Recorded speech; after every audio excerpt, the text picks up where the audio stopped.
4 రోజుల నుంచి ఫిలిం ఇండస్ట్రీలో అండ్ ఇంకా కొన్ని ప్రైవేట్ సెక్టార్స్ మీద ఇన్కమ్ ట్యాక్స్ సెర్చ్లు జరిగాయి.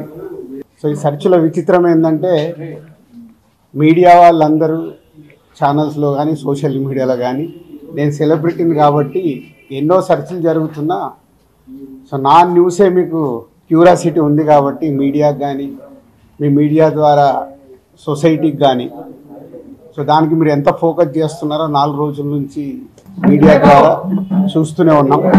సో అందుకే మీ క్యూరియాసిటీకి దీనికి 4 రోజుల నుంచి ఏమి జరిగింది అనేది చెప్పాల్సిన అవసరం ఉందని మీ అందరినీ పిలవడం జరిగింది. ఇన్కమ్ ట్యాక్స్ సెర్చ్ అనేది మాకు 2008లో ఒకసారి జరిగింది. అంటే దాదాపు 16 సంవత్సరాల తర్వాత ఈ సెర్చ్ జరిగింది. మధ్యలో 3 టైమ్స్ సర్వేస్ ఉన్నాయి. సర్వేస్ అంటే అకౌంట్ ఆఫ్ బుక్స్ అనేది చూస్తారు. సో ఈ సెర్చ్ అనేది ప్రాసెస్, వ్యాపారాలు చేస్తున్నప్పుడు ఇన్కమ్ ట్యాక్స్ చేయాల్సిన ప్రాసెస్. అలాగే మా మీద కానీ అదర్ వేరే ప్రొడక్షన్ హౌజెస్ మీద కానీ ఫైనాన్సర్స్ మీద కానీ నిన్న సెర్చెస్ అన్నీ ఉన్నాయి. పోతే మా దగ్గరకు వస్తే మా కుటుంబం మీద ఏదైతే ఆఫీసు ప్లేస్ ఉందో ఆఫీస్ దగ్గర ఈ సెర్చ్లు జరిగాయి. సో మొదటి 3 రోజులు ఎవరిది వాళ్ళకి ఇండివిజువల్గా సెర్చ్ చేసి స్టేట్మెంట్స్ తీసుకుంటారు. అయిన తర్వాత లాస్ట్ డే నిన్న ఆఫీస్లో కన్క్లూడ్ చేస్తారు. సో మా హౌజెస్లో జరిగిన కానీ ఆఫీస్లో జరిగిన దాంట్లో కానీ చాలా రిపీటెడ్గా వేసిన కొన్ని ఛానల్స్లో కానీ సోషల్ మీడియాలో కానీ ఇంత డబ్బు దొరికింది, ఇంత డాక్యుమెంట్స్ దొరికాయి, అది దొరికింది అనేది కొన్ని హైలైట్ చేశారు. ఎక్కడ కూడా మా దగ్గర డబ్బు కానీ డాక్యుమెంట్స్ కానీ ఐడెంటిఫై కానీ మా దగ్గర నుంచి వాళ్ళు తీసుకున్నది కానీ లేదు. నా దగ్గర ఒక 5 lakhs, మా శిరీష్ గారి దగ్గర ఒక 4.5 lakhs, అలాగే మా డాటర్ ఇంట్లో 6 lakhs, ఆఫీస్లో 2.5 lakhs, మొత్తం బిలో 20 lakhs మా అందరి దగ్గర కలిపి బిలో 20 lakhs ఉంది. అలా ప్రతి ఒక్కటిట్లో వాళ్ళు ఇన్కమ్ ట్యాక్స్ ఏమేమి చూశారనేది ఇలా వాళ్ళది అయిన తర్వాత పంచనామా చేసిస్తారు. సో క్యాష్ రూపంలో అది. అలాగే 5 సంవత్సరాల నుంచి మేము ఎక్కడ ప్రాపర్టీస్ కానీ వేరే దాంట్లో ఇన్వెస్ట్మెంట్ చేయడం కానీ ఎక్కడ ఏమీ జరగలేదు. అది కూడా డిపార్ట్మెంట్కు టోటల్గా అందరి దగ్గరికి వెళ్ళి క్లియరెన్స్ చేసుకున్నారు.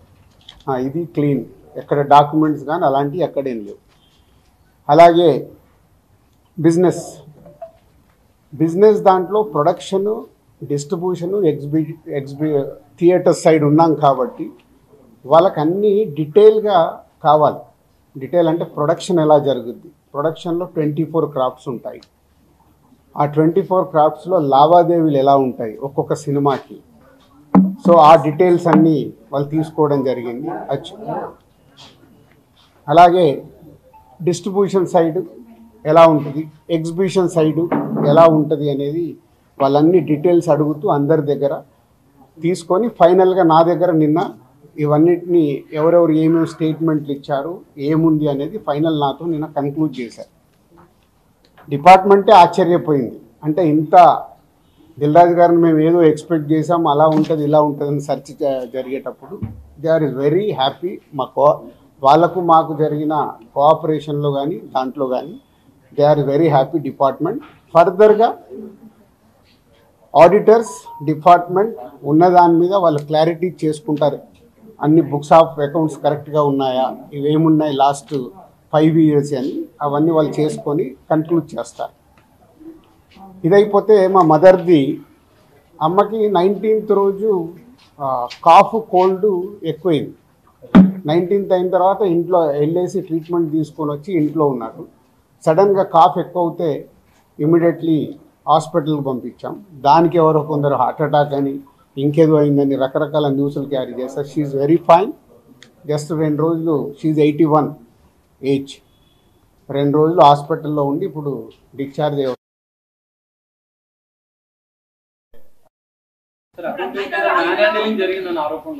అసలు నేను ఆఫీస్కి వెళ్ళాను, మరి నాకు ఎవరైనా చెప్పలా.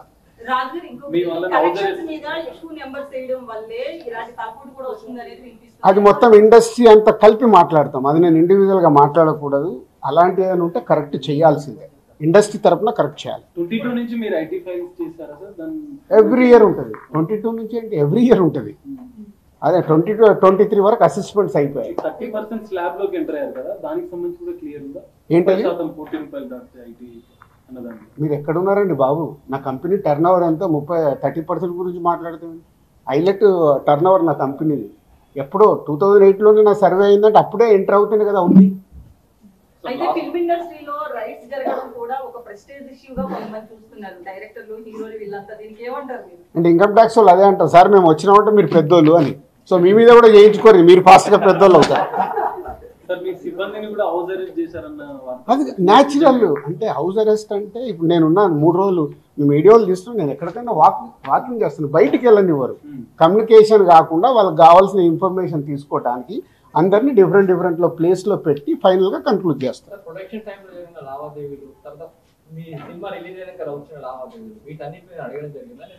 అది ఆటోమేటిక్ అండి, అది ప్రాసెస్. వాళ్ళకి అదే అవగాహన చేసుకోవడానికి. సినిమా క్యాష్ ఉన్న బ్యాంక్కి వెళ్ళి డ్రా చేసి పెడతారు. సో వాళ్ళకి డౌట్స్ ఉంటాయి. డౌట్స్ ఉన్నప్పుడు క్లారిఫై చేయాల్సిన రెస్పాన్సిబిలిటీ మాదే కదా. సో అలా ఒక్కొక్కటి ప్రొడక్షన్ ఏంటి, డిస్ట్రిబ్యూషన్ ఏంటి, ఎగ్జిబిషన్ ఏంటి, ఎలా ప్రాసెస్లో ఉంటాయి అన్నీ ఎక్స్ప్లెయిన్ చేస్తూ వచ్చాను.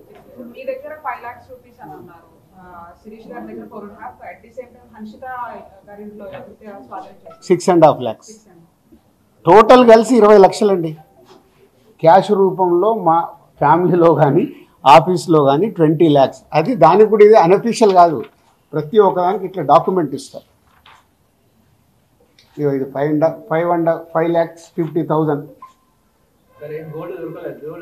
గోల్డ్ ఉంటుంది. ఏ లిమిట్లో ఉండాలో ఆ గోల్డ్ కూడా ఉంది అందరిది. యాజ్ పర్ రూల్ ప్రకారం ఎవరి దగ్గర ఎంత ఉండాలో అంతే ఉంది. మెయింటైన్ అంటే మేము రెస్పాన్సిబుల్ పర్సన్ కదా, ఏది మేము తప్పులో ఉండకూడదుగా. తెలుస్తుంది కదా. ఇగో నా వైఫ్ 77 లక్షలు.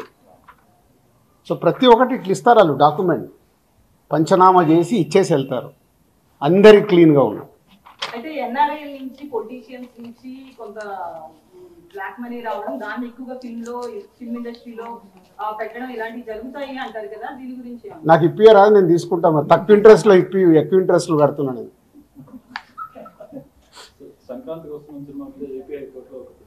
అవన్నీ జరుగుతూనే ఉంటాయి. ఎంతసేపు నెగిటివ్ పాజిటివ్ మాట్లాడు, అవన్నీ ప్రాసెస్లో జరుగుతుంటాయి. ఎందుకు వేసారు? ఏది ఆగదుగా, ప్రాసెస్ అది జరుగుతుంది. ఓకే, ఏం చెప్పాలి, అయిపోయింది మొత్తం తీసుకున్నారు.